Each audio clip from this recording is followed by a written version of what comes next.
Yang belum kenal gue, kenalin, gue Dava. Ramadan tahun ini gue pengen pakai waktu sebulan ini buat ngobrolin sesuatu yang mungkin jarang banget kita bahas. Gue mau bahas 3 kisah besar dalam sejarah Islam. Dan gue bakal mulai dari Jalaluddin Rumi, seorang sufi besar dalam sejarah Islam.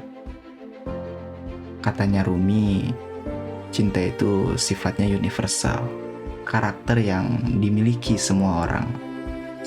Gak ada agama, gak ada budaya, gak ada peradaban yang menganggap cinta itu jahat. Semua menganggap cinta itu luhur dan baik. Rumi punya cara pandang yang unik terhadap Tuhan. Dia tidak melihat Tuhan sebagai sosok yang nungguin kita salah. Dia melihat Tuhan sebagai pusat cinta itu sendiri. Dan dia bilang sesuatu yang dalam banget. Katanya Rumi, apa yang kau cari sedang mencarimu.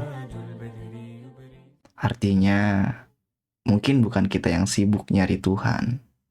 Mungkin Tuhan yang selama ini nunggu kita berhenti sibuk sama ego kita sendiri. Masalahnya bukan Tuhan yang jauh.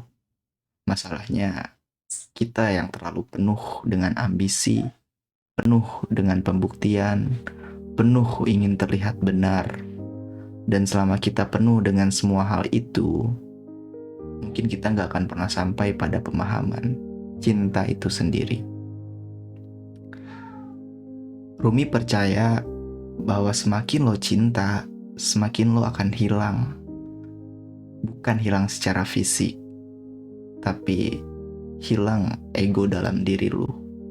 Hilang kebutuhan untuk dipuji. Hilang kebutuhan untuk terlihat suci. Hilang kebutuhan untuk merasa yang paling benar. Dan jujur aja, bagi gue ini adalah bagian paling susah.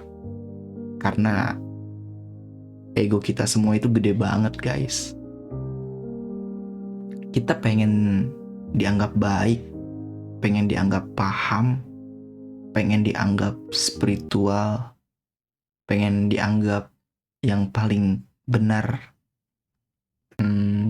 Ada satu hal yang gue tangkap banget dari Rumi, bahwa Tuhan itu bukan tujuan akhir yang jauh di langit, tapi sesuatu yang hadir di dalam rasa cinta itu sendiri. Gue nggak sepenuhnya paham soal Rumi. Di sini kita sama-sama belajar tentang bagaimana agama semestinya dan belajar melihat Tuhan bukan cuman sebagai otoritas, tapi sebagai pusat dari semua rasa rindu yang mungkin pernah kita rasain. Dan mungkin kenapa tulisan-tulisan Rumi masih hidup sampai sekarang. Karena dia nggak cuman ngomongin agama, dia ngomongin manusia, dan manusia selalu butuh cinta. Oke guys, segitu aja. Terima kasih buat yang udah mampir di channel YouTube gua. Jangan lupa like and subscribe. Share ke teman-teman lu yang sok religi atau sok paling benar, sok paling paham.